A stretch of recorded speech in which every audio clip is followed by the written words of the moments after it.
let's be real. We're not going to receive anything unless we trust it. Yeah, And I say it all the time. We're not going to trust what we don't know. that's fair. So I don't want anyone's feedback unless I know them and I can trust them and I can respect them. So I think one of the mistakes we make as men, maybe as fathers, maybe as managers, there's probably a lot of high performing men that are watching this that oversee a lot of responsibility. And I think the old ethos of masculinity could be, I'm going to demand respect. I'm going to assert myself and dominate, and I'm going to demand that, right? And I'm not saying that's not true. You can demand respect. You can walk into a room and just like expect respect, but you're not always going to get it, And if you really want to build true respect, from my book at least, you have to build connection. You have to build trust. And the only way you build trust and connection is through authenticity.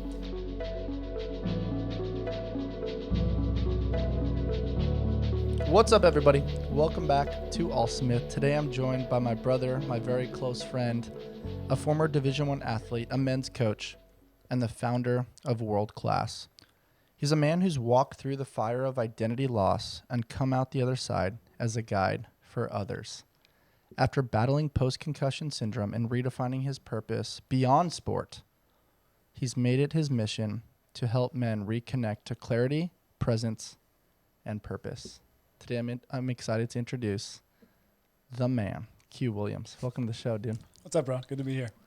Dude, I'm excited. I also really love reading the intro for a second because it's like, in pursuit, sometimes we forget the beauty of the things that have already taken place. And I'm not saying like to hoorah, like back in the day, and we can explore that later, but it's just like, it is important to note, dude, you've done some cool shit in your life and you're taking those things as transferable skills into this next chapter, which I'm excited to create clarity for people. But how does it feel to like know and just be reminded sometimes of like, I have proof of concept that I am who I say I am because I've done these things, but hear it from somebody else's voice? Yeah, I think that is very refreshing, man.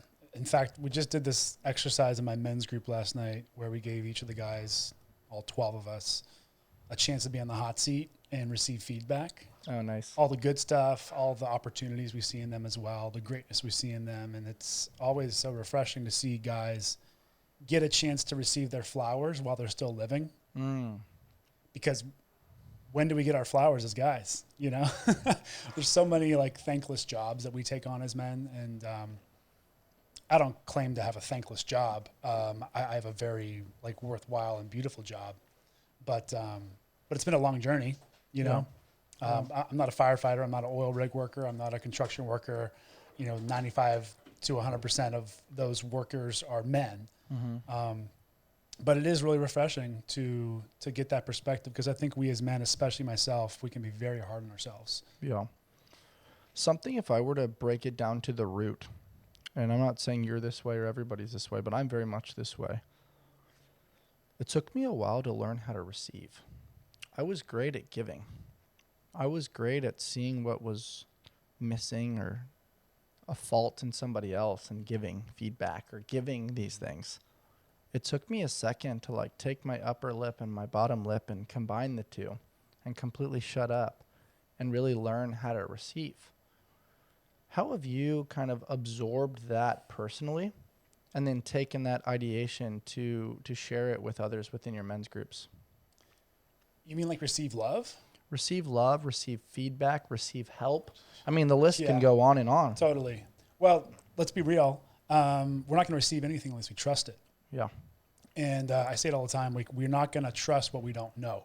That's fair. So I don't want anyone's feedback unless I know them and I can trust them and I can respect them. So I think one of the mistakes we make as men, maybe as fathers, maybe as managers, there's probably a lot of high performing men that are watching this that oversee a lot of responsibility. And I think the old ethos of masculinity could be, I'm going to demand respect. I'm going to assert myself and dominate, and I'm going to demand that, right? And I'm not saying that's not true. You can demand respect. You can walk into a room and just like expect respect, but you're not always going to get it, And if you really want to build true respect, from my book at least, you have to build connection. You have to build trust. And the only way you build trust and connection is through authenticity, being yourself, sharing everything. Not everything, but enough to connect with someone, to say, hey, this is the real me. Yeah. And through that, I think you build natural respect through storytelling, through telling your life's journey, from being vulnerable with people about where you're really at, where you've really been. And we can only do that if we've come full circle and we've come to accept those parts of ourselves.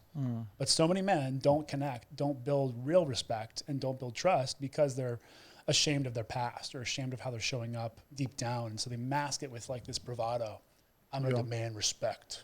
Yeah. I think the insecure man does that. Yeah.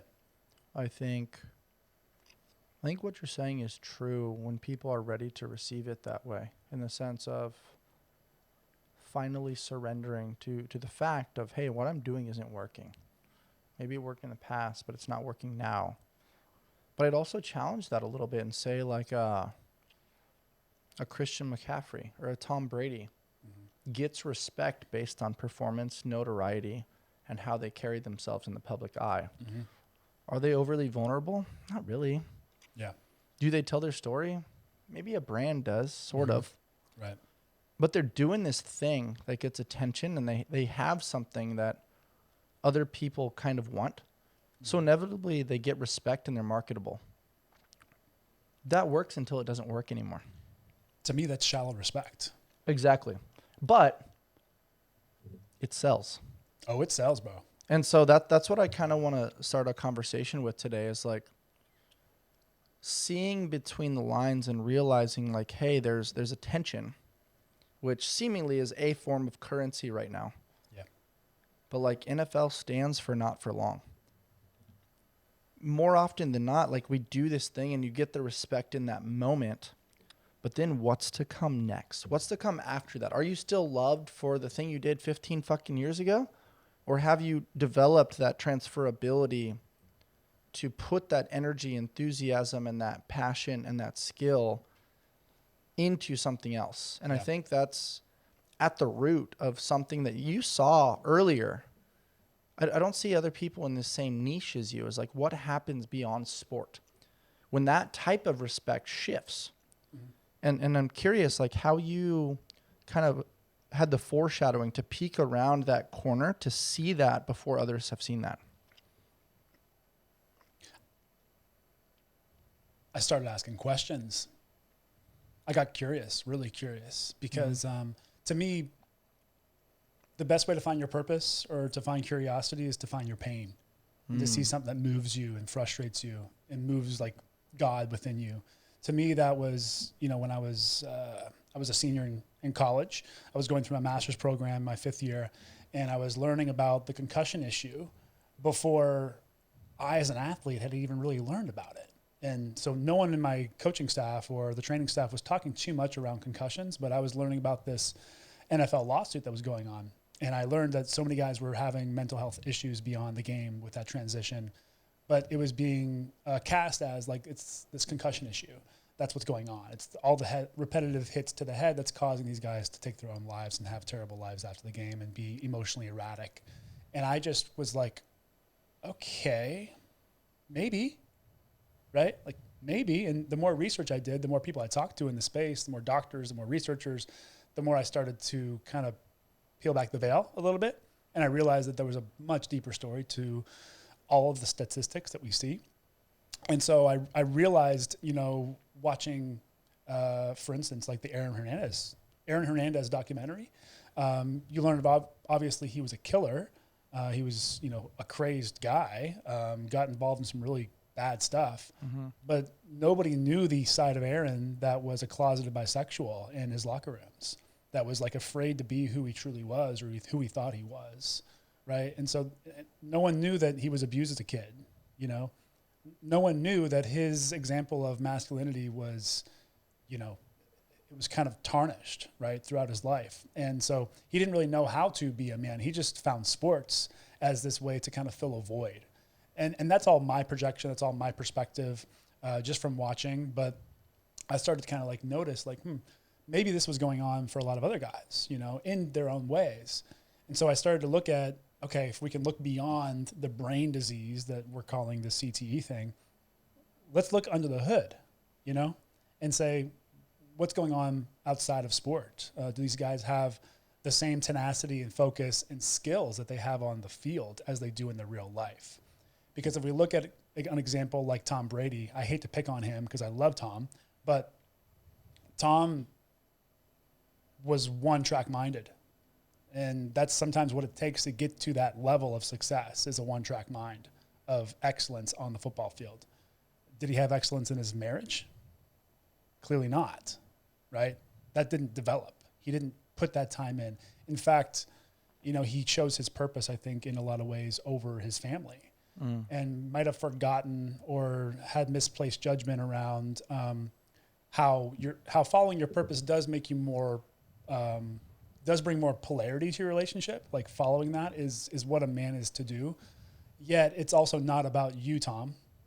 It's not about your glory and your ego of being this big thing. It's about what's it in service to. And I think a lot of us as men, we live our first half of our life. Some of us never reach the second half of life, which is where we realize that it's no longer about us. That's a really good point. I'm curious your thought process around this mold that many men carry with them, which is providing and protecting is how I show love. Yeah. But that's not always how it's received from the feminine. Yeah. Sometimes it's received as selfish, but it could be, oh my gosh, like you loved me for these things before, and this created the onset of attraction. So going back to the foundational structure of how we met and where all of this began, I feel like maybe there could be something there that is the seed planting, that is the original sprout. And you kind of hang on to that with like really firm gripping, because you know that it's proof of concept, that it got you the woman, it got you the love, it got you the family. And so inevitably you're like, why should I pursue this next evolution if this thing worked? Like, Q, why are you going to tell me these things if I know that this works? I don't know that works yet because you can't see it. Right. It's something that you don't know that it's important until it's gone. Yeah. And it's challenging. Like even somebody as powerful as Giselle, I mean, they seemingly had this perfect marriage, great kids. I'm a huge Tom Brady fan. I don't know the specificity of what went on behind closed doors, so I'm not even going to like claim to know. But I do know that the media portrayed lots of different things, that she wanted him to stop playing and he wanted to keep going. Who knows if that's true or not? Sure. I don't know the specifics, but I do know that like he did his NFL combine in fucking cargo shorts. He was inevitably like nobody in the beginning, coming out of Michigan and just trying to like make a name for himself, and then became the greatest quarterback of all time. That's unique. That's different. And I think he really understands the importance of, I think he commented, I saw it ironically last night, so it's funny that you brought up his name.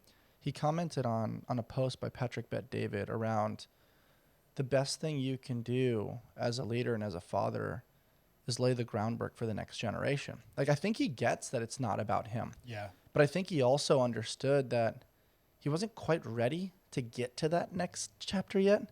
He still had more to give over here.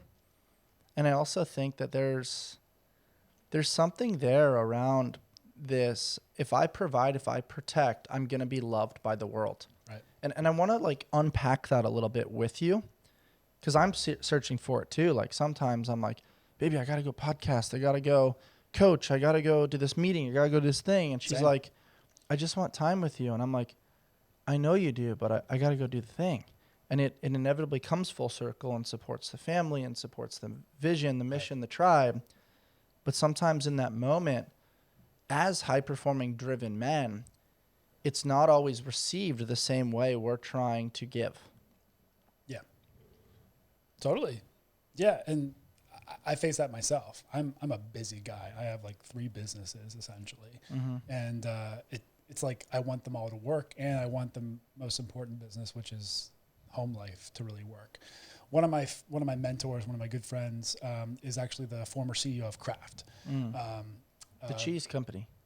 Yeah, well, much bigger than cheese for sure. Yeah, but what we know it for, the little squares. Totally, totally. But they own like Heinz ketchup and everything. Like it's all one huge conglomerate. But Mr. Vernon was a CEO for a number of years, and I asked him because I seek to emulate him, what I knew of him, because he's a dad of a teammate of mine I had in college, Tim Vernon, played linebacker for us, and I really admired Mr. Vernon's like ability to be present around his kids, and like his kids still wanted to hang out with him, like he would actually be with us at the bars once in a while, like not joining us on the party, but like with his wife and like hanging out with the guys, and like they would take guys under their wing and like support them and like bring them in for a meal, and like they were just such this wholesome family.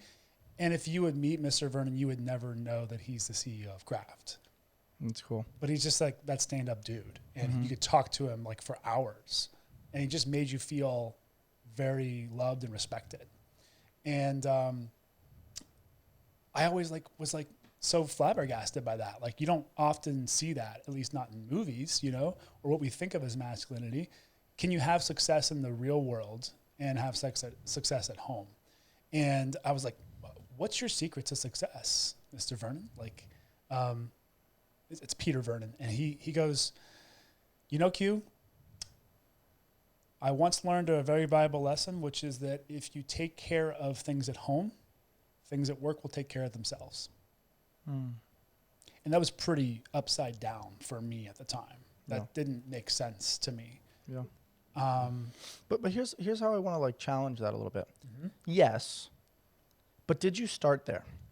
Did home life even exist when you started? Because I think that's the challenge. Like I always think about like, and I get to talk to people that are older and wiser than me, or the famous question, if you could talk to 3 people on a park bench or take them to dinner, like what would you ask? The challenge is their headspace is in now. There's recency bias. Yeah. And you're asking based on totally, what did you do now? But my question is like, where did you start? Like I'll just use Chris Williamson as an example. Yeah. Dude has over 1 billion subscribers, over 1 billion downloads and over 1 million subscribers. But in the pursuit, he's traveled all over the world. It's not been easy. He's battling some health issues now. Yeah. He's battling Lyme disease and a few other things, mold toxicity. None of those are his fault, but it's just like, dude, when you go nose to the grind for 5+ years, which is what most people have to do. I mean, Elon will talk about it. I mean, I'm sure Steve Jobs, I'm sure Peter Thiel, like all these guys that are kind of floating to the surface right now as far as like very successful entrepreneurs. I love the conversation about life balance. I love when your circle of trust is like, dude, I see you trying to do all the things. Let me reel you back in so you can sleep more and you can take care of yourself.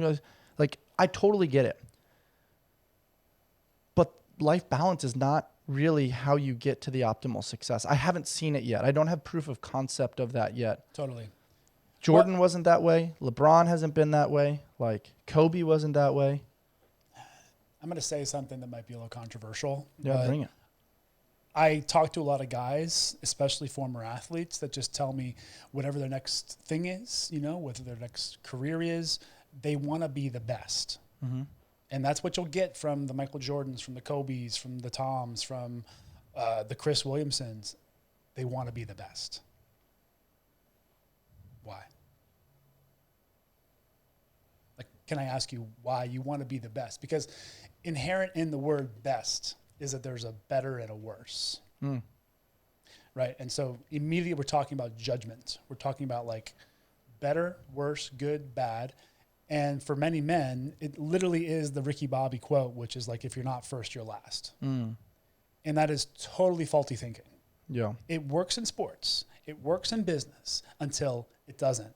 Yeah. To come back to exactly what you said, it works until it doesn't, because not everyone can be first. Mm-hmm. Not everyone can pursue the NBA. Like it's a 1% of the 1%, And so I think we have to be brutally honest with ourselves about what our real priorities are. If we're going to be the best in our sport, are we going to be the best in other areas? It's pretty tough. I try to do it in 2 sports and academics, and I couldn't do it, you know? I mean, my body just couldn't take it after 2 years. I think this is beautiful. Like literally, Q, last night I was thinking about where this conversation could go today. Yeah. And somehow I had foreshadowing that it would end up here. Sweet. And I'm like almost emotionally teary-eyed around it because I almost wanted to call my father, who's no longer here, and my high school basketball coach. And I'm like, I have this delusional confidence. And then I listened on maybe an hour later. Austin Reeves was talking on a podcast, and he was like, yeah, I have this delusional confidence that, like, I can do what LeBron's doing. Genetically, he's a different species, but, like, thinking that way is really powerful. Oh, it is. Yeah. I mean, even when I started the podcast, I was like, I can do what these other guys are doing.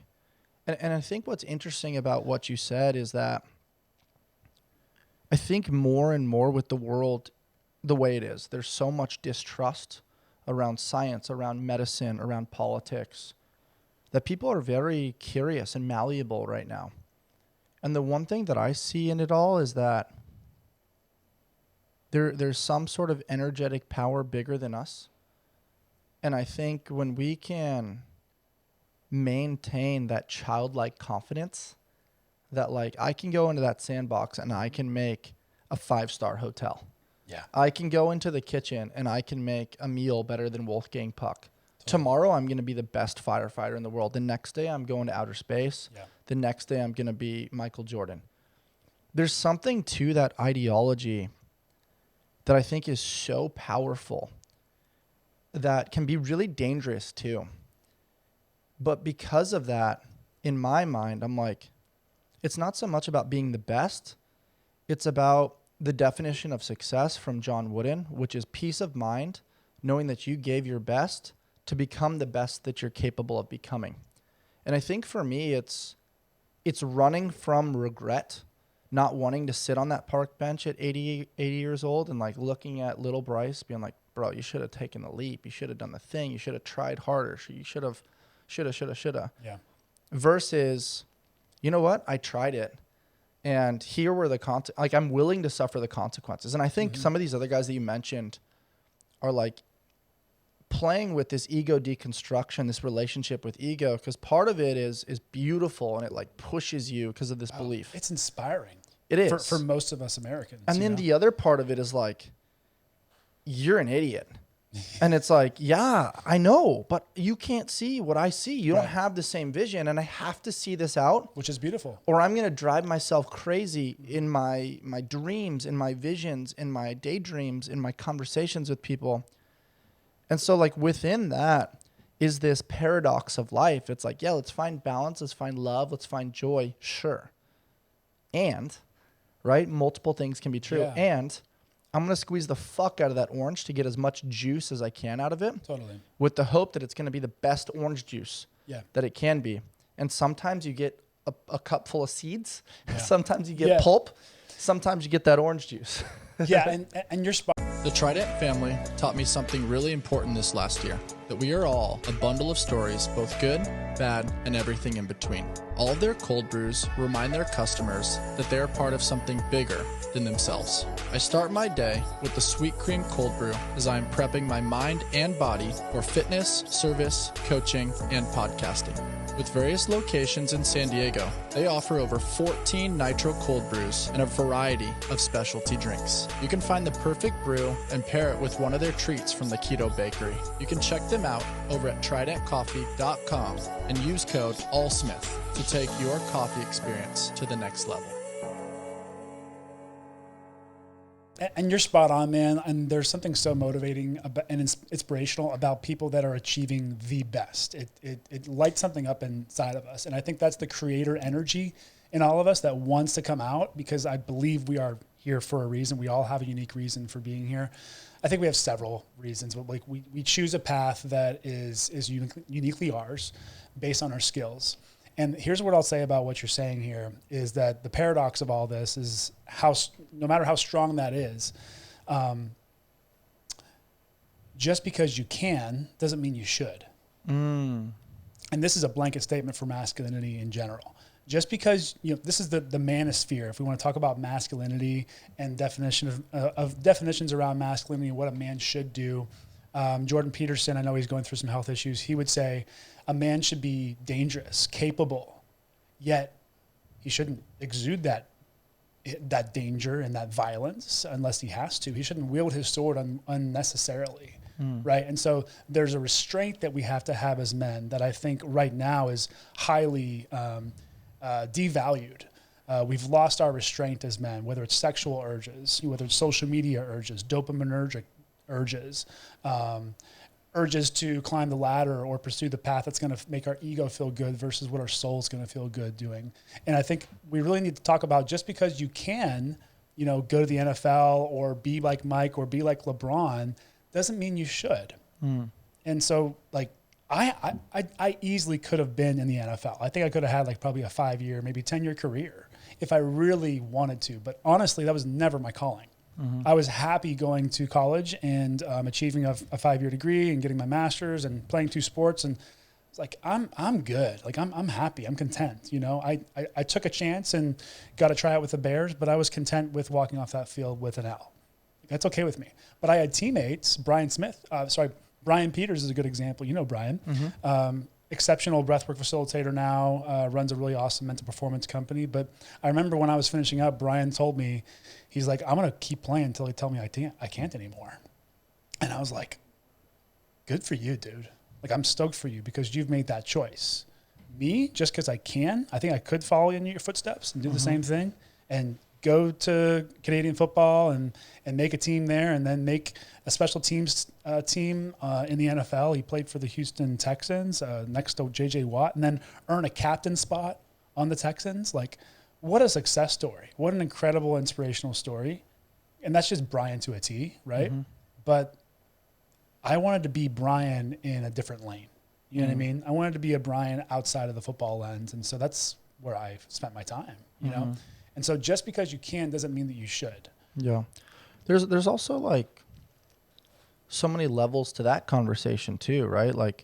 I don't believe that perception is reality, but resume to scouts, resumes to people that have never seen or met you before, they're trying to assign talent and they're trying to understand the puzzle pieces of a team dynamic. It's not that difficult when you're coming from, big time universities or you have this resume of potential. It is difficult coming from smaller schools. It is difficult to get even practice reps in where you can gain that film and you can gain that rapport. And what's very cool about Brian, where did Brian go to college? Northwestern. Oh, so you guys went to college together, which is really cool. And what's interesting about that is that that almost makes it more of a success story because I think Northwestern's a big time school looking at basketball, but then you think about college football and you're like USC, you're thinking about all the SEC schools, you're thinking about Florida, you're thinking about all these different things, but it's Northwestern's big time football. I believe they beat up UCLA this year, and UCLA just beat the number 7 team in the country in Penn State the other day. So it's just well, everyone beat up UCLA until UCLA finally beat somebody up. Totally. Well said. Well said. Yeah. There's a famous one here. We talked about it briefly offline, but we're living through, in my opinion, a masculinity identity crisis. Men are confused. What's my role? The old blueprint that was working isn't working anymore, right? I'm supposed to be this stoic male that just figures it out and provides and protects and does the thing. But the new one hasn't really been written. We're trying to figure out what's the relationship with emotional intelligence. You're trying to be accepting and oh yeah, I'm open-minded to both sides of the conversation. But then it's do you stand for anything? And so it's become this very confusing time to be a man. Yeah. Where you're trying to be stoic. You're trying to create safety and peace. But you also have to consistently sort of live in this realm of fight or flight in order to hold your ground, because you're consistently being criticized for the famous phrase toxic masculinity, which I'm not really sure how I feel about that term. I know that it can be fake and bravado and flex in a way that's very non-masculine in my opinion. Yeah. But I do think that like there needs to be an understanding of like what are the social roles now? What is craved in society and what's needed by society, and why is it becoming this way? Yeah, man. So if you look up the definition of masculinity, which you probably have, like I just looked it up the other day, and at the end of the day, masculinity is a social construct. And I don't like using that terminology because I'm a man. I like clarity. I like certainty around what this is, right? But you're right. We are in a phase of life and human evolution where it's very unclear what the hell it means to be a man, because masculinity right now is defined as characteristics of what culture would attribute to being a boy or a man. That is masculinity, which is funny. It reminds me of the definition of a lot of people's definition of a woman is like, well, someone who identifies as a woman, right? And so, well, you can't use the word woman when defining what a woman is, right? So the same thing goes for masculinity. You can't, to me, like it's really hard to use the word man when defining masculinity. Well, you can just say any man is masculine because he's a man. I don't buy that, right? I don't buy that one bit. No. That seems like a very nuanced, like that's like saying I'm Batman. Right. I'm dressed as Batman. I identify as Batman. Who is Batman? Right. Anybody that wears a Batman costume. Exactly. It's not creating clarity. It's allowing for the mind to creep in. And you and I both know the mind's going to lie to you. Yeah. You're going to have thoughts that creep in. Not every thought is truth. Yeah. Not every feeling is truth. Right. Thoughts and feelings and ideas are going to come and go. Yeah. And that's all part of being a human being. But going back to masculinity, it's like there's the biological sexual component, and then there's the attributes that come with that. And I wanna explore those with you for people that are curious as to like, how do I get back to my roots? What are some of these attributes that will allow me to optimize either for the single dudes to have confidence and integrate into the dating world, for the people that are in relationships to be the best partner possible, for the people that are business owners or in pursuit of that or trying to be the best employee possible? What are some of the baseline attributes that you and I are trying to craft within our unique businesses, but then coming together within the Forged experience to try to share this with people? Yeah, man. So unique attributes of masculinity in the frame of the events that we do and the Forge and like let's zoom out for a second. The reason why we're even talking about masculinity is because we have another side of the coin. We have a dichotomy. We have femininity and then masculinity. So we have these perceptions of what feel like polar opposites, right? Masculinity only exists in relationship with the feminine, with femininity. Right? So let's be clear about that. Like this is something that we've created because of the relationship, because of a social dynamic. If you were the only man on earth, you wouldn't have masculinity. You would barely even need a name.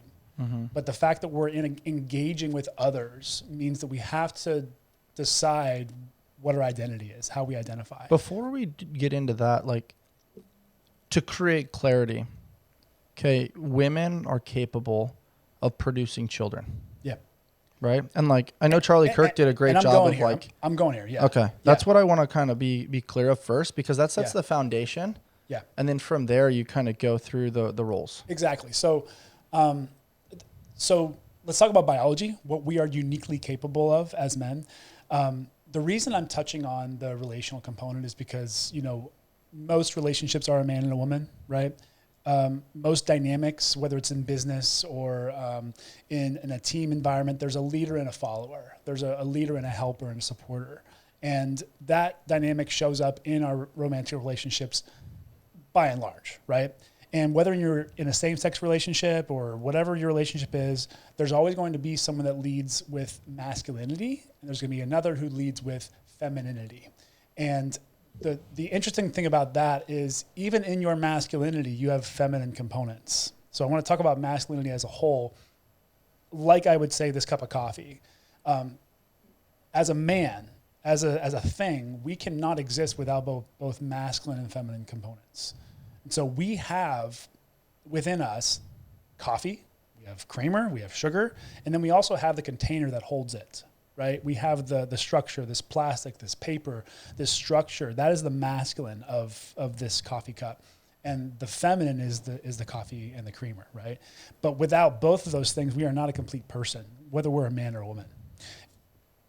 That being said, in relationships and how we show up as men, the world will be served better if we adopt and embrace more of our masculine qualities, the masculine side of things. So if in relationship we set the foundation, we set the structure, we set the vision, we are clear on our purpose and our function in society, and then if the feminine in the relationship embraces more of the flow, the creativity, the spontaneity, almost the chaos, like the beautiful chaos, there creates polarity. And every healthy relationship that I know, and there's been experts that talk on this a lot. David Data is a great one of them. John Wineland around masculine, feminine polarity. Talk about this a ton. And you need to have a balance there. You need to have these kind of polar opposites to really have sexual polarity, to have real connection, to have really, it comes back down to team too. You need a leader. We can't all be leading. We all need to know the purpose and what we're doing and be able to fill in and pick up for one another. But someone has to craft the vision. Someone has to be the main person shaking hands and kissing babies. One of my favorite thought ideations around this is men build the house, women create the home. Exactly. And I think that's something that very much echoes what you were describing with the coffee cup. And I think you're spot on. Like, without boundaries, without structure, without the container, the coffee goes everywhere. Dude, yeah. And so I think refining that and creating that strong ethos of like, I'm here, I'm the safe, I'm the perimeter. And then on the inside, you add the flavor and the music and all the different things that inevitably add color. I think that's an awesome way. Like, for those of you listening, that's in my opinion, one of the best descriptions of masculinity and femininity that I've honestly ever heard. Kudos to you, man. That's badass. Appreciate that, man. A good analogy I love to use is the same thing. It's like a sandbox, right? So think of the sand as the feminine. If you just had the feminine, if all we had in this world was just the feminine, then kids would not be able to play in the sand because the sand would turn to dirt. There would be nothing containing it and holding it together. And that's what we're really needing right now as a society is structure, a vision. That's why we talk a lot about our leadership. Like we need clarity and structure and boundaries and rules. And we need to hold those boundaries when they're broken. Totally. And without that, we will be sand that turns into dirt. We will be total chaos. And it's not that it's wrong. It's just that it's not functioning, right? Totally. When you have no boundaries and no box to the sandbox, you have nothing. No one can play. You can't build a sandcastle with that, right? And I'm trying to find the same thing that I would really want to share with you. Yeah. That I think aligns with this for sure. But obviously the same thing goes if you just have a box and you just have masculine structure and boundaries. And it's just like, we've all lived in that. Maybe we've been in a classroom where it's all rules and rulers, like everything's like really structured and strict, and there's no fun there.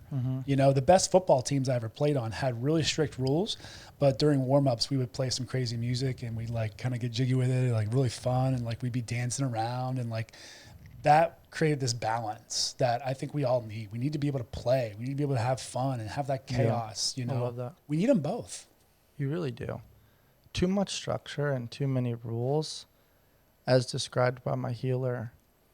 You're like living these fucking right angles, dude. Yeah.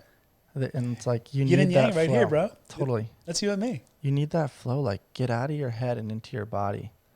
But sometimes when you're too much into your feel, you start leaning towards that feminine side and you lose the ability to stand for something and have structure and be firm and change your tone and be very stern in your belief system, your value system. And you become in pursuit of being liked, which I've been there many times, as opposed to being respected. Yeah. And I want to read this thing for you. It's specifically about fatherhood, but it's from Patrick Bet-David, what I was referencing earlier when we were chatting about Tom Brady. He says, a dad can lose friends, He can be misunderstood by his own family. He can carry the weight of criticism and still sleep just fine at night. Why? Because his mission isn't to be liked by the crowd. His mission is to be respected, trusted, and loved by the most important audience in his life, his family and his children. One day, those kids will look back and realize why dad said no when everyone else said yes, why he stood his ground when it would have been easier to bend, why he took the long road even when the short one looked incredibly tempting. A father's success isn't measured by applause. It's measured by who his children become, by how much they seek his company when they no longer need him, and by the grandchildren who carry his legacy forward. Some powerful words right there. And even if you took parenting out of it and you related that to business, or you related that to being a teammate, real love is having the hard conversation. Yeah. Real love is meeting people where they're at, maybe holding space when needed to vent and try to understand the justifiable logic behind the behavior. Mm-hmm. And it's then providing appropriate criticism to steer this person towards their peak expression or towards their potential. Dude. And inevitably, there's a confusion there, mm-hmm. because what I just described is very tensionless energy. You and I do this very well in the sense of like, hey, these things have done really well. Like, I love this, love what you're doing over here. But Bryce, you need to improve upon this. You need to do this better. Yeah. And like, as we do on our retreats, like very much received, mm-hmm. because it's made me a better man. It's brought me closer to you because you were saying that in a vulnerable state of like, man, this motherfucker's not going to like this, mm-hmm. but he needs this. Yeah. And that's what we do in our retreats. That's what we do in our relationships. That's what we do on this podcast. Yeah. It's not for the click. It's not for the applause. It's in pursuit of truth. Yeah. That's a hard game to play. It's really hard, man. It's Jesus was kind. Jesus was not nice. Kindness is very different. Mm-hmm. I think we have a very skewed definition of kindness. We think that kindness is playing nice and making sure everyone feels good and everyone feels empathized with. Charlie Kirk was right that like empathy is a term that has been misused for a lot of years. Mm-hmm. We use it as like we think we can actually put ourselves in someone else's shoes. We can't do that. We can try to. The best we can do is sympathize with someone. And sometimes the best way to sympathize with someone is to be honest with them. To be honest about your experience. And this is exactly what we did last night. I called a guy a victim last night in my men's group. He's a client of mine. Pays me hundreds of bucks to work with him. And I called him a victim. Why? Because that's my experience. That's my compassionate experience of him. It's not from his experience. It's not what he thinks or what he believes or what he even knows, because he can't see himself because he's inside of his own jar. He's inside the jar. I'm outside the jar looking at the label. And the label I see might not be exactly crystal clear, but it's what I see. It's what others experience him as. Are you a man? Are you showing up as a masculine leader? Are you taking responsibility? No. I'm currently experiencing you as a victim. And that feedback is what we need, unfortunately, more of. Mm-hmm. We need honesty. You know, you and I have had like conversations about like where we feel like we've missed the mark in different opportunities. Like I've been honest with you where I've been like, dude, like I need this to happen. Like this can't happen anymore. You know mm-hmm. what I mean? And I expect a good friend to bring those things to the table with me. Mm-hmm. Unfortunately, in the last 5-6 years, I've actually had friendships that have ended and I have no idea why they ended. I have no clue. Maybe it's something I said in a podcast that maybe they took the wrong way. Maybe it's because of my beliefs during COVID or around the vaccine or political, or I have no idea what it could be. But why don't I know? They won't tell me. They won't be honest with me. They won't be kind enough to give me the harsh criticism that maybe I need to hear, mm-hmm. right? I think what's interesting about what you just said, it's very powerful, but also ghosting culture has become mainstream. Yeah. I don't like this thing So I'm just going to cut the cord. And then I'm inevitably going to distract and deflect into other arenas with other people and people that are nice, not kind. Right. And then the pattern continues to repeat itself because you like these people. You don't necessarily respect these people. We have a lot of acquaintances in our lives. Mm-hmm. And it isn't until you go through some hard shit and you realize who's got my back when it's hard. Yeah. Who's got my back when I have the victim mentality and I don't know it and I'm operating in the land of unconscious competence and I can't find a way out. And I have somebody that's willing to sit with me in the muck, talk through it, and then have the honest conversation to give me a rope and a path out of this hole. Mm-hmm. And more often than not, what I see, and I'm going to paint this picture for people, is people love to say like thoughts and prayers with you, or, you know, I've got your back, I'm here. Yeah. Cool. And it's literally this picture of, I'll just use myself as an example. I'm in a hole that's very deep. And there's a gentleman at the top reaching his hand down, and he's got a ladder right next to him and a rope right next to him. He chooses not to use the ladder. He chooses not to use the rope. He says he's there with his hand, but he's not really there. Do you see that picture? Yeah. Did I paint that well? Yeah, that's good. And so what's so interesting about this is that right there is, you know, whatever your last conversation was with these people, and then life happened. You had your own personal experience, and based on your craft and your world and the path that you chose to speak on it. That's your lenses based up until a certain point, based on all the information that's coming in, your value system. And guess what? That's totally okay. Mm-hmm. They can have a different value system and still use the fucking rope and the ladder to help the person out, even if they don't agree, right. Even if they don't like them. The right thing to do, we're in pursuit of what is right, not being right. Yeah. And I think our world is polarized right now. They're more interested in politics over policy, as opposed to policy over politics. Yeah. You can have the wrong person in office and still have bad policy. Yeah. It's not about winning. And that analogy bleeds into relationships. When you're in an argument with your partner or with somebody in business or a friend or a client, whatever, arguments are healthy. They're part of the journey. The goal isn't to be right. Right. The goal is, hey, what are you seeing? What am I seeing? Let's be curious instead of judgmental in this conversation. Yeah. So that way we can find a middle ground that allows both of us to move forward in an optimal way. Yeah. But more often than not, there's a buyer and there's a seller, right? So the seller is typically the person running the business, and they're passive because they're like, oh my gosh, I want to keep this client. I'm scared to like ruffle these feathers. And the other person is like, I'm paying for a service. I should feel good when I do this. Like I should get something from this. I'm paying the money. Like I should get the thing. And it's like, that's not how humans work. Yeah. And that's not how real work moves the needle forward. Yeah. I actually listened to a quote this morning that really struck me. I've been learning a lot about community. Obviously I know a lot about community. It's what I do for a living. It's why we run these Forge events, why I run men's groups, why I focus so much on helping guys connect to one another. And I think this quote distilled it as best as I probably could describe it, which is,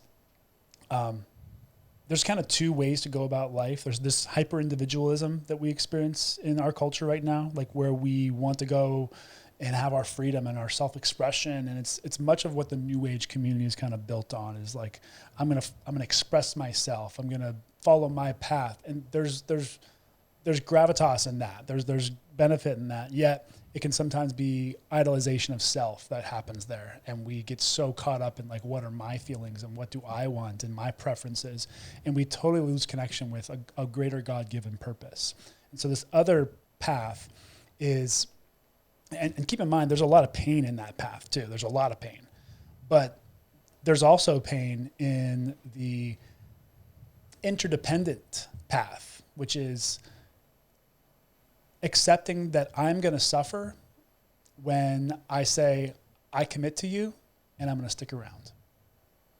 This is you and me. We're in this relationship. And the quote was, if you want to suffer, well, you can be sure that you will suffer if you decide to commit and then stick around. That is almost, it's so fascinating because you have these two paths you can take. right, in life? Do I want to engage in community? Do I want to stick in the relationships and really have people's back and say the tough things? Or do I want to go my hyper individualized route and just like ghost this person and say, you know what, I'll go find someone better or someone new? No, the real work is staying committed. And it's going to be uncomfortable, but there's far more discomfort and far more pain if you just go the super individualistic route. And I think we lose sight of that because we think there's freedom over here.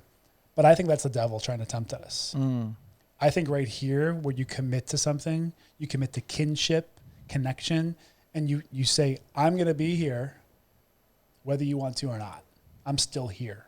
I'm still going to be honest with you. I'm not going to lie to you and tell you that what you think is always true. No, I'm going to be honest with you. And that is, there's still pain in that. There's still struggle, but it's far richer. And that's how you create deep connection. That's how you create deep trust. That's how you build teams and purposes and missions that like outlast the leader, is because you've built a family. Mm-hmm. The pain of suffering is way better than the pain of regret. Yeah. And what I'm curious about in this regard is not everybody can hike to the top of the mountain with you, right? At some point, some people are going to, hey, man, I want to go that way. Or, hey, man, there's an overlook here. And you're like, no, we got to make it there before dark. You're like, I got to keep going. That's been the hardest learning lesson for me in entrepreneurship, has been like shifting environment and realizing, whoa, those people weren't co-piloting my journey. They were a sled, and there were more bricks inside my ruck.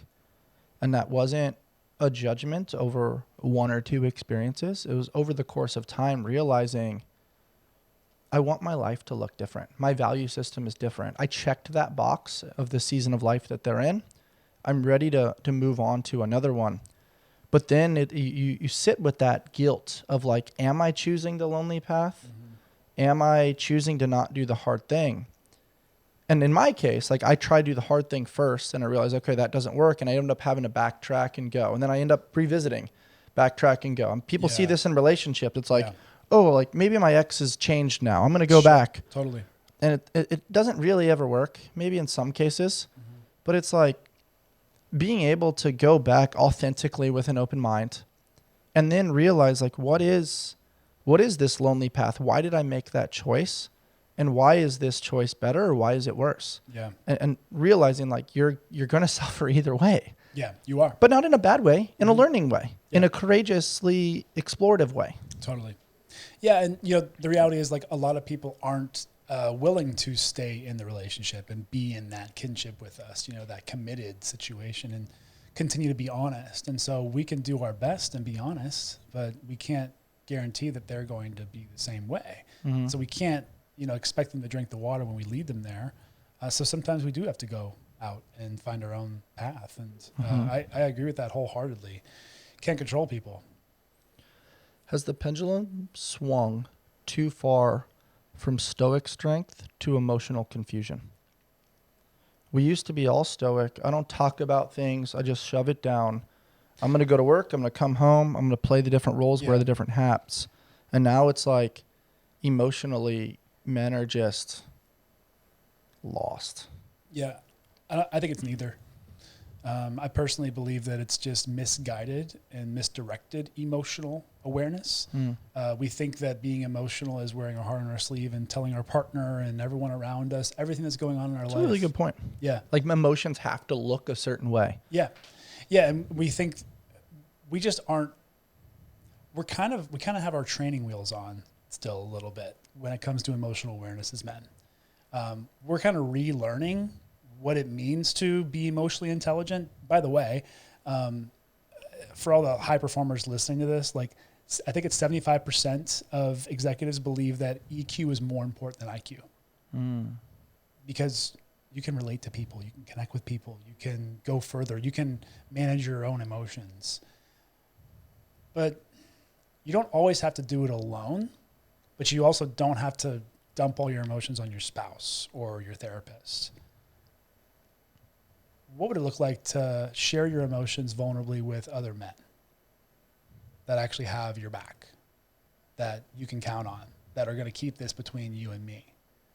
And then once you're kind of cleaned yourself up a little bit, you know, kind of picked yourself up, you can go to your partner and kind of explain like, hey, this is where I'm at. This is where I've been. This is what I've been working on. I got support on it, but you know, this is kind of where I'm at, right? As opposed to just sharing everything with your partner or sharing everything with everyone out in the open. That's not very productive, right? Because at the end of the day, we do need to establish trust and that people can trust our leadership, but they're not going to trust our leadership if we don't have somewhere to go with our stuff. And so I find it's really important for men as leaders, as entrepreneurs, as people that are kind of like serving as the tip of the spear. We need other tip of the spears to be around each other, to pick up the slack, to carry our burdens. And that doesn't mean to just carry your whole rucksack. It means just take a few things out of it and put it in mine. Mm-hmm. You know, we can carry this together. I like that. So there's this challenge within masculine culture around not really understanding what it means to hold space. And so inevitably, most men try to fix. Mm-hmm. They're problem solvers. Not always wrong, not always bad. I say that with a tone that's kind of mischievous, but it's like, it's not a bad thing. It's just the default of most men. And I did that wrongly for many years.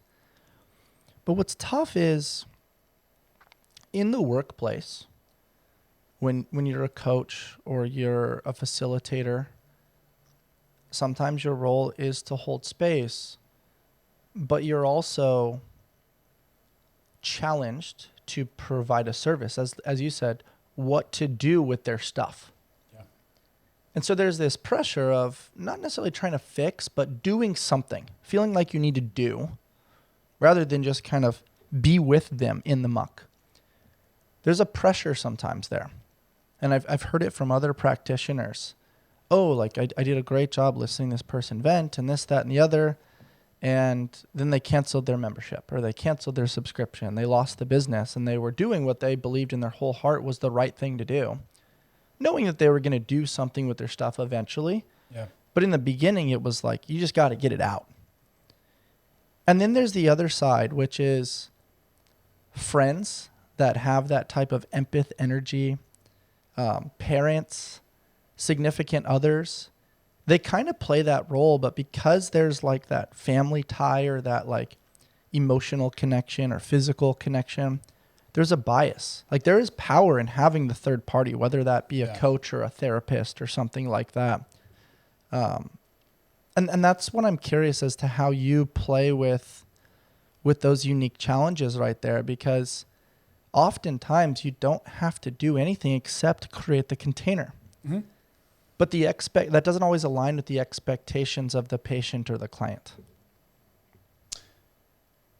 Sure. Sometimes our ego as men thinks it needs to be really complicated.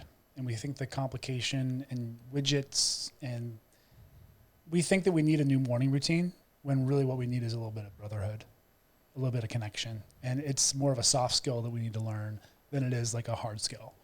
Right. And that's where I find a lot of men get tripped up, is we think that it needs like the program or the opportunity has to have all these like benefits. Right.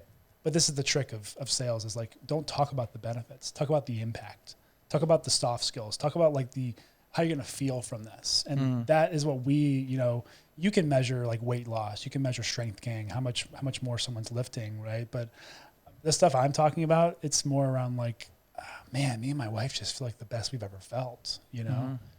We're having more sex. That's measurable, right? But like, I wasn't keeping score before. Maybe you were. But that's so the thing that it's much more I intangible. agree with you. Like, know? I agree with you that so much of life is not measured. Yeah. It's intangible, it's subjective, but we're trying to create measurables around everything because it allows us to create a metric for monetization. Sure. Yeah. Right. Totally, yeah. And I think that's an interesting one. It's just funny, like going around San Diego, people are like, oh, what do you do? I'm like, oh, I help people. And they're like, how? Like in fitness and mindset and wellness? Oh, you guys do these retreats. Oh, you make apparel. They're confused. And it's like fun to have those types of conversations, to see what people need and want. And at the end of the day, like, you just have these different tools that are vessels to meet people where they're at and guide them towards the places they want to go. Well, yeah, I mean, like, so say someone wants to come to the Forge event, you know, what are they going to get from it? They're going to get access to a sauna, a cold plunge. They're going to get a breathwork experience. They're going to get a badass workout from you in a group. They're going to get an emotional intelligence workshop. That's what's listed on the page. Great. You get all those things. But you could get all those things and not walk out a different person. Mm-hmm. And so it's much more about the experience. That's why we don't let anybody just show up for like one part of it or just one day or 1 hour of it or something. It's an experience. It's designed to take you through a threshold, like introduce concepts, give you a full end-to-end experience so that you can come out a different version of yourself, see yourself differently, but not just gain widgets and gain experiences, but actually gain integration. Actually take this stuff and integrate it in your life, because so much of our life right now is built on like, how can I get more information? How can I have a better routine? How can I have more time for self-care and blah, blah, blah. Well, you've lost like the juice of why you're doing it. You know, you haven't actually integrated those things. You haven't said, you haven't become a better person from it. You haven't improved your marriage. You haven't improved things. Like, you just are trying to retain more information, become more smarter. But are you becoming wiser? Are you embodying it? That's a whole different game. And in order to do that, like, cat's out the bag. At the Forge experience, you're going to get all those widgets, you know, that you kind of sign up for. But my hope for you and my plan for you is that you're going to get a new perspective on yourself. It's going to help you see yourself in a new way, and you're going to have accountability to take action on that. Mm-hmm. Step into a new version of yourself. Yeah. That you would never get from a podcast. Maybe you'd get a little bit of it, but now you're going to actually be held accountable to achieving that. Yeah, you get out what you put in. Yeah. And I think if people approach the Forge experience with an open mind, what I observe and what I participate in actively is this beautiful relationship between fight and surrender. Mm-hmm. Sometimes I'm fighting to do better reps or more reps. Other times I'm reading based on your amazing wheel during the emotional intelligence workshop. And I'm like trying to relate to myself, but also relate to old versions of me, new versions of me, but then also think about where other people's strengths and weaknesses are, how they transfer throughout the different categories that you've created. And what I love about that, it's like, those are things that we don't really think about because we're in our jar. Unless you're coaching somebody else and you have a few moments within your day, you don't always think in, like you said, somebody else's lenses, or maybe the bird's eye view, and tinker with that perspective architecture, which then I think, going back to a word that you used earlier, empathy, you don't really have empathy until you seek to understand. Mm-hmm. But you don't get to seek to understand based on like a momentary idea. You get to seek to understand by studying body language, being in an experience with other people, hearing their experience, feeling their energy, hearing their tone, watching their behavior, seeing how others and yourself react to contrast therapy like the sauna and ice, like breath work, where sometimes it's difficult. Sometimes there's a metaphor that you're in pursuit of. Sometimes it's a ball of energy that's moving within your chakras. And these are things that most people are like, oh yeah, I do breath work. It's like, yeah, bro, you breathe 20,000 times a day. I get it. But having it be concentrated and guided and a structure around it creates a physiological effect. Yeah. You don't do breath work. It's like saying, oh yeah, I've laid on a foam roller and texted on my phone. I sort of mobilize. You don't really mobilize. Yeah. And it goes back to what you said, which is we're not in a challenging time for information right now. But we are in a challenging time to have authentic action. And I've added the word authentic to that because we've gotten into this like box checking culture of like, oh yeah, I did my morning routine. It didn't work. I did the journal prompts. It didn't work. Yeah. But did you really do the morning routine? Mm-hmm. Did you really do your breath work? Did you really do your prayer and meditation? We're going through the motions. Yes. You know, that's kind of like the masculine plague a little bit, is going through the motions. A lot of men come to me and they don't realize it until like we started having a discussion, but they realize I feel empty right now. I feel successful, but there's a big part of me that's been going through the motions. I've been content. I haven't pushed myself in a while. I haven't put myself around the right environment to be challenged. I've been kind of going solo. I've been in my own zone, you know, like doing my thing, having success, but I don't have anybody challenging my narrative. I don't have anybody challenging whether I'm actually being present in my prayer or my meditation. Like, who's asking the hard questions? That's where I think a lot of us, I find myself falling short too. Like I'll just pray in the morning, but my mind's so wired that like, I might have 10 minutes for prayer or meditation, but the reality is I probably need to sit down for an hour, to really get reset and recalibrated. But I want to explore that concept for a second.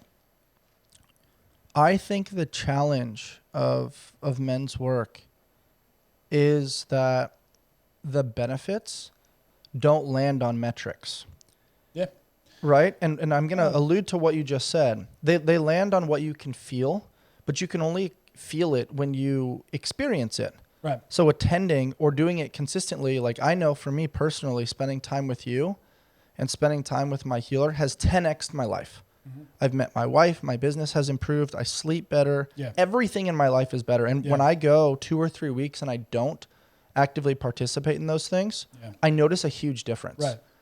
But the challenge is exactly what you just said, which is, I kind of go through the motions in my prayer. Maybe I need to do it for an hour. It's a metric of a time domain. I think other people do that. How long should I run until I lose weight? I hate that. Yeah. How long should I work out until I get, the 6-pack? Yeah. And it's like, well, there's a difference between, hey, I went to the gym and I did the exercises that you texted me versus I really got mind-muscle connection on the different motor recruitment patterns. Right. I built a relationship with the push, the pull, the hinge, the squat, the carry. Yeah. But you have to experience it to unlock that connection in order to even ask those questions. Because in the beginning, you don't know what you don't know. Yeah. And you're like, I heard it on a podcast. Huberman said this, and I did the thing, and it didn't work. Mm-hmm. I'm like, oh, man, we're going to have to really go down in the rabbit hole here. Yeah, like we're missing the point, Like we're I don't know. I've been in this phase actually for the last couple of months. Like I'm kind of just doing the workouts that my buddy Nick put in place for me. I'm just kind of doing them.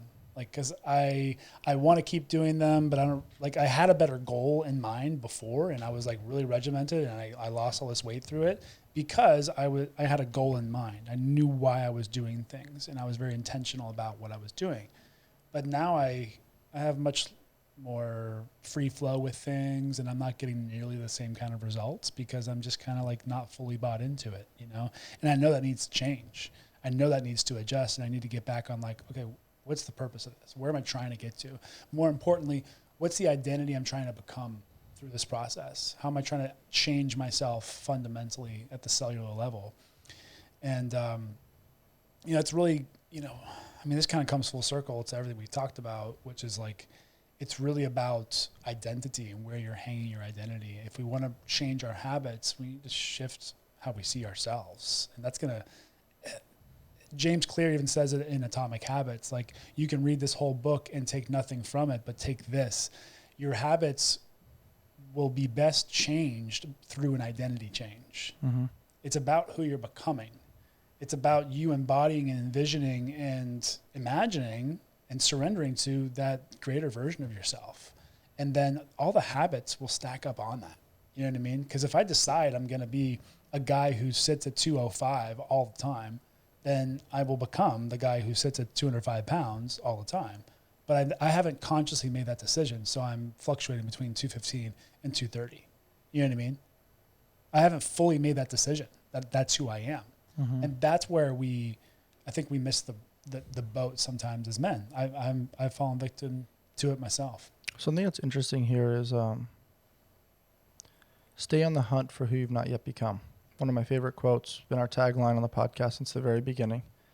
And something that's very fascinating to me about all of this is that word identity that you said, which is you become the person that you think you are. It starts with the thing between your ears. Yeah. And if you're consistently sabotaging through negative self-talk, playing with comparative culture, never content with the things that are in your control, effort and enthusiasm and attitude, you're going to miss the mark. You're going to go through the motions. But the things that seemingly shift behavior are incentive. If you know the incentive, you can work backwards in pursuit of that. It's like a goal. But also, I think another great goal is actually running from who you were. I don't want to be the 230 or the 240 guy anymore. So I've got to put in the effort right here to run from that. And to kind of bring things full circle here, that's also a great motivating strategy. It doesn't mean you have to train for the next high rocks, you got to lift the weight or you got to do this thing. It also means it's not just about becoming, it's about what you don't want to become too. Totally. Yeah. Yeah. And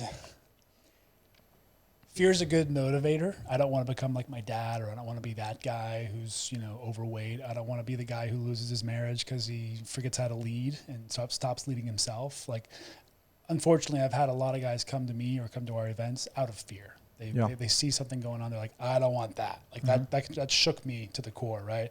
And unfortunately, that's sometimes what it takes, is like a rock bottom moment of fear. Holy shit. I gotta change something. Right. But very quickly, I want to help shift a guy into, fear's a good motivator, but it's not a very good inspiration. Yeah. So like, let's shift this and get clear on where you're trying to go, who you're trying to become, how can we support you in getting there? But unfortunately, you're right. Like that fear of who I don't want to be definitely gets us in the room. So if you're listening to this right now and you don't want to become that guy, join us. Speaking of, should we talk about the special deal we're doing for the Allsmith community on the event? Do you want to talk about that? Let's talk about that just 1 second. Yeah. In relation to all of this, I think something that floats to the surface is the inner child. Yeah. And I think I have it written down here. The boy who is not initiated will burn the village down to feel its warmth. And I think what we do really well is we have the hard conversations. We create the space for those hard conversations. We do exercises that allow you to practice these hard conversations and practice these skills. Yep. It's not just classroom work. You're taking these, quotes with you into your next life or next chapter. It's like, no, here's the thing. Let's go practice it. So you get the classroom and you get the practical. And then you get the ability to kind of digest and integrate with the relationships that you build with us and others on the other side of that, which is really important. Yeah. Spot on, man. It's somatic. There's this whole buzzword in the self-help community of getting it into your body, being somatic with it. So it's one thing to learn the game plan on the whiteboard with the coach. It's a whole other thing to go and walk through it and practice. And then you graduate into actually practicing it in real speed. And then you go do it in the game. Like you have to implement it. Otherwise, it's going to stay up in the head, where we as guys just spend far too much time. Totally. So some of you guys might be curious. This is my really good friend, Q. He runs a company called World Class. We've collaborated and we've powwowed to create what's called the Forged Experience, which is a really special experience that is, it's something that's near and dear to my heart. It's helped me a ton. I love being a part of it. And oftentimes what you teach is also what you need. So what I've learned from it has been incredible. It's an immersive event. It's a rite of passage designed to help men reconnect with their power, their purpose, and their presence, to rediscover what it means to be grounded, embodied, emotionally connected, really understanding, like reading the room, meeting people where they're at, finding ways to respond and be patient, not just react. And I think it's a special thing that allows intelligent men in the world to often feel burnt out or disconnected or numb, to kind of find a connection with self. You become the person that, instead of chasing all these different things, you learn to attract. And you get to be in a like-minded room with other individuals that are in pursuit of the same thing. And I think that's really the secret, as opposed to pursuing all these different things and adding more and more. Become the person that's capable of doing those things, or being with that person, or executing that skill. And I think it allows us to kind of tap into that crack in the door to then reach the reservoirs of potential that are inside of our heart and soul. And as Q said, we each have a light inside of us, and we want to help hold your hand and guide you to a place where that light can be shined. Yeah, man. And it's all built on the idea that like our purpose is forged. It's not found. And we have to put ourselves in uncomfortable situations. So if any of this sounds uncomfortable, that's good. That's the point, Yeah, totally. And at the same rate, I've never seen so many smiles during a really badass workout than I have at the events and the workouts that you lead. Watching guys like bump chest and high five and like run around the block together, just with smiles on their face of having like a shared struggle and like coming out of it the other end, like, man, that was badass. Like that was tough. I'm going to be sore tomorrow. And I'm better for it. And I have a new brother here who's with me, who's going to hold my hand through this deal. And I can shoulder the burden with him. A really cool, analogy I want to draw maybe before we close is that, they've studied horses and how, a horse can carry a certain load, right? So it can carry a certain, buggy, right, or weight. But when it's put next to a counterpart, someone that's going the same direction, another horse, they're able to carry not just the equal sum of their two parts. Like they can't just double their capacity, they actually triple their capacity. Whoa. And there's an interesting reason for why that is. It's not just momentum and physics. It's we're both pulling this weight, but all of a sudden I get inspired by you pulling your weight a little more, going a little faster, and I want to keep up with you. And I want to beat you. I want to kind of keep this competition going, this healthy competition. And all of a sudden we're pulling 3 times what we could alone. Mm-hmm. And I think we as humans, we as men sometimes, we think very linearly. We think that just 1 + 1 is going to be 2, or maybe it's going to take too much communication. It's not worth it. It's not going to be too hard. I don't want to be too honest with this guy. Like we got to work together here. It's annoying. But we forget that this does not work as addition. It works as multiplication. And we get to have synergy. That's what I love about the event is we've come together. We've created synergy. We've created something that neither of us could have created on our own by any stretch of the imagination. Totally. Right. And so there's this synergistic effect that has taken place, and it's just taking on a life of its own before our eyes. We had 30 guys at the last event. I'm thinking we can get like 50, maybe more at the next one. We got Movember is like our kind of beneficiary. Throwing my stash out. I grabbed some Movember swag for you today. I'm stoked for that. So, we want to support men's mental health, men's prostate health, and all the important things that Movember focuses on, and partnering up with them will be really cool. So, but yeah, I think that's the interesting thing is you're going to walk in uncomfortable, which you're going to leave with like probably 10 new friends and a band of brothers to do life with. Yeah, for sure. Going back to the smiles during workouts, during breath work, during the lectures and all of that, I think it's important to make humor your default emotion. Life's going to keep lifing, and we can't take it too serious and get negatively impacted by it all. And so it's been a fun chat with you today to kind of create clarity and digestion for people to understand what the Forged experience is, what men's work is, and how to steer your life towards an enhancement ideologically for both men and women as to what is masculinity and how it can be better seen and understood in the world. Absolutely, man. This is such an important topic right now with what we're navigating. I mean, yeah, I hope everyone is inspired by this conversation to step into a new version of themselves, to step up as a man and stake your claim in this Totally. world. Guys, I hope you enjoyed my conversation with Q Williams today. Q, where can people find you?